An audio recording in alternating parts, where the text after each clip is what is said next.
पूर्व केंद्रीय मंत्री लालू प्रसाद यादव एक बार फिर मुश्किलों में फंसते नजर आ रहे हैं। केंद्रीय जांच ब्यूरो यानी सीबीआई ने लालू प्रसाद यादव, उनके बेटे तेजस्वी यादव जो इस समय बिहार के उप मुख्यमंत्री भी हैं, राबड़ी देवी, लालू यादव की पत्नी और पूर्व उप मुख्यमंत्री, उनके खिलाफ अदालत में आरोप पत्र दाखिल किया है। दिल्ली की विशेष सीबीआई अदालत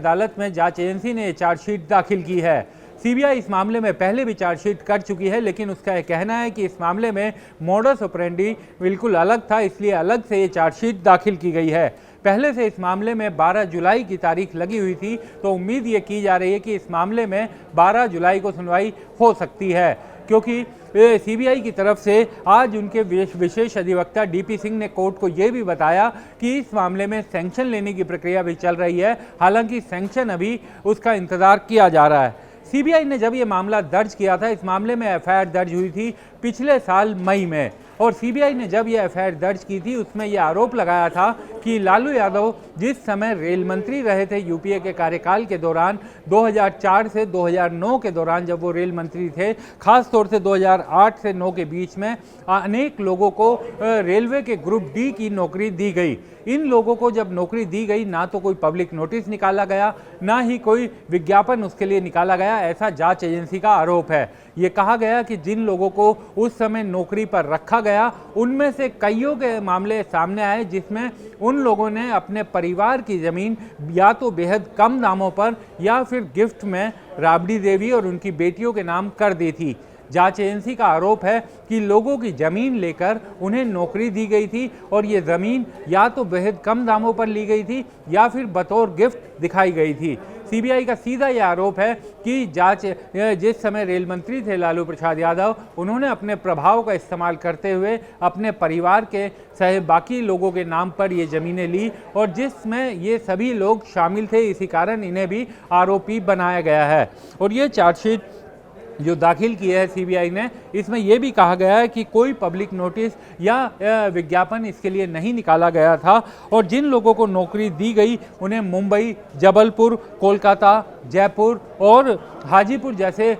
जो संभाग थे वहां पर उनको नौकरियां दी गई। सीबीआई का यह आरोप है कि कई ऐसे मामले देखने में मिले। हालांकि जिस समय ये मामला दर्ज किया गया था पिछले साल, तब बिहार की सत्ता में बीजेपी बाहर हो चुकी थी और नीतीश कुमार के साथ लालू प्रसाद यादव की पार्टी का मिलन हो चुका था। दोनों ने मिलकर बिहार में सत्ता में शामिल हो गए थे, और जिस समय तेजस्वी यादव उप मुख्यमंत्री बन गए थे। तो ये सवाल वहाँ के सूबे की तरफ से उठता है। वहाँ के जो राजनीतिक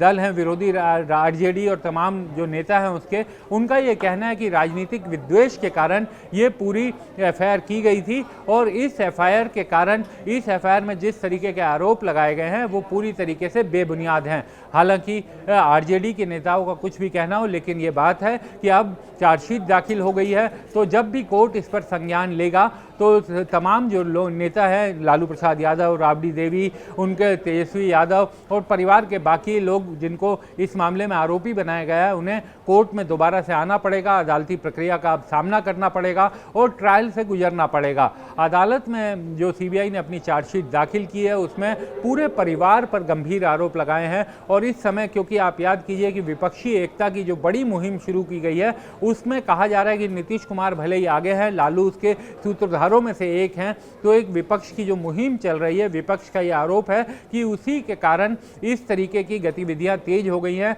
और सीबीआई जो इस मामले की कब से जांच कर रही थी, उसने अब जाकर के 2002 में एफआईआर दर्ज की और अब इसमें चार्जशीट दाखिल कर दी। हालांकि सीबीआई का कहना है कि वो इस मामले की जांच कर रही थी, और जब उसे प्राइमा फेसी सबूत मिले उसने एफआईआर दर्ज की, और एक साल के अंदर, करीब एक साल लगा और चार्जशीट दाखिल करने में। तो चार्जशीट में किस तरीके से अदालती अब प्रक्रिया चलेगी, तमाम लोगों को बुलाया जाएगा, बतौर आरोपी उन्हें आना पड़ेगा, गवाही होगी, एक प्रोसेस लंबा होता है ट्रायल का। लेकिन इस बीच लालू प्रसाद यादव और उनके परिवार के लिए ये अदालती मुश्किल ज़रूर खड़ी हो गई है। और लालू प्रसाद यादव जो कन्विक्टेड होने के कारण खुद चुनाव नहीं लड़ सकते, तो अब उनके परिवार का भी नाम इस मामले में आना, और परिवार के खिलाफ जब अदालती प्रक्रिया चलेगी तो उनके लिए भी राजनीतिक मुश्किलें खड़ी हो सकती हैं।